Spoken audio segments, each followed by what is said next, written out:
Well, it's here now. It's time.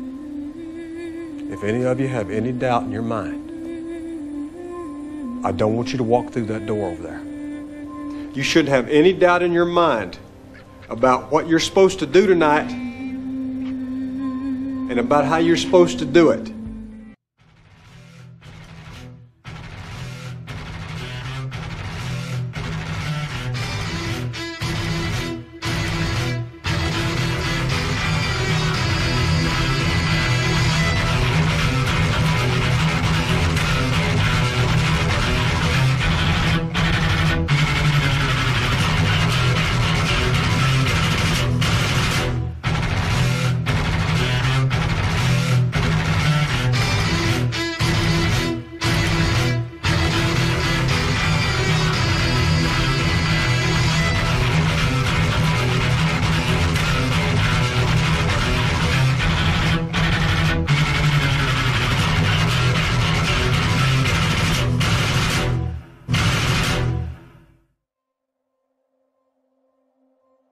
Ladies and gentlemen, there's a rule of life.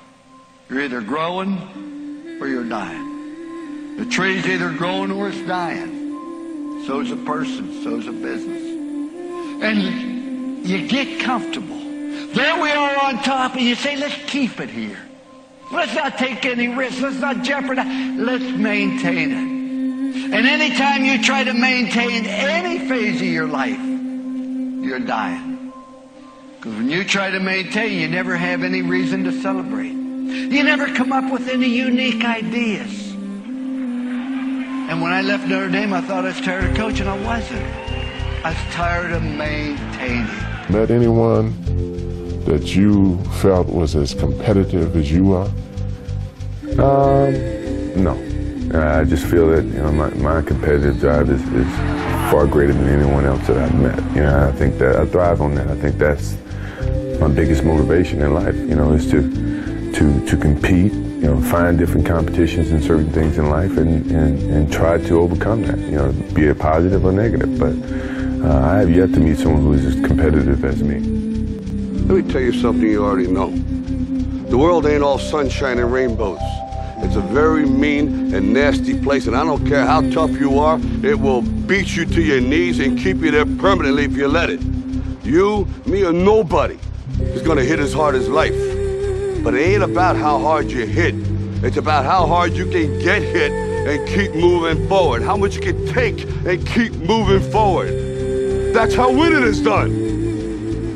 Now, if you know what you're worth, now go out and get what you're worth. But you gotta be willing to take the hits and not pointing fingers saying you ain't where you wanna be because of him or her or anybody. Cowards do that, and that ain't you. You're better than that. When there really is not an insult, but there's trash talking or this or that, it's actual, it fires you up even more. That's extra fuel. That's like, it's kind of hard to explain how it fires you up, but it just makes you want to prove that person wrong.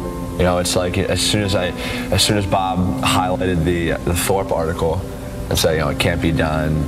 It's this thing called competition. As soon as he had that, he gave it to me. That went in the back of my locker, and I looked at that every day for probably the last 200 days. And that just makes you want it that much more. To prove somebody wrong who says you can't do something. The expectation level when you play for the Yankees is you win a World Series. That's it. It's not winning the division. It's not making the postseason. It's not getting to the World Series. It's you win a World Series. Otherwise, the season's a failure. I think that's what separates the people who succeed and the people who don't. Those who can really do it when it absolutely counts and pull it out when it seems like all odds are against you.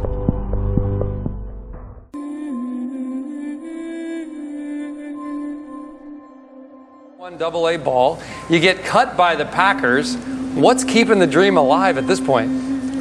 Absolutely nothing except me believing that it could still stay alive. I feel like if I'm on the team, I feel like we got a chance. Right. I feel like I'll do my job well enough, we can win, even if we are weak at a certain position. At the same time, when we don't win, I feel responsible. I feel like, well, so-and-so dropped a pass. Well, if I would have completed that ball in the second quarter, then we would have won. It wouldn't come down to that play in the fourth quarter. So, you expect to win every year? Yeah. You expect to get a hit every time you come to the plate? Every time.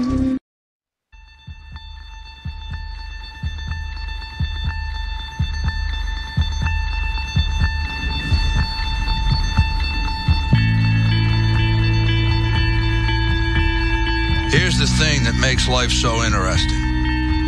The theory of evolution claims only the strong shall survive. Maybe so. Maybe so. But the theory of competition says just because they're the strong doesn't mean they can't get their asses kicked. That's right. See, what every long shot come from behind underdog will tell you is this. The other guy may in fact be the favorite. The odds may be stacked against you. Fair enough. But what the odds don't know is this isn't a math test.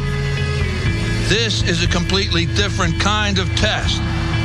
One where passion has a funny way of trumping logic.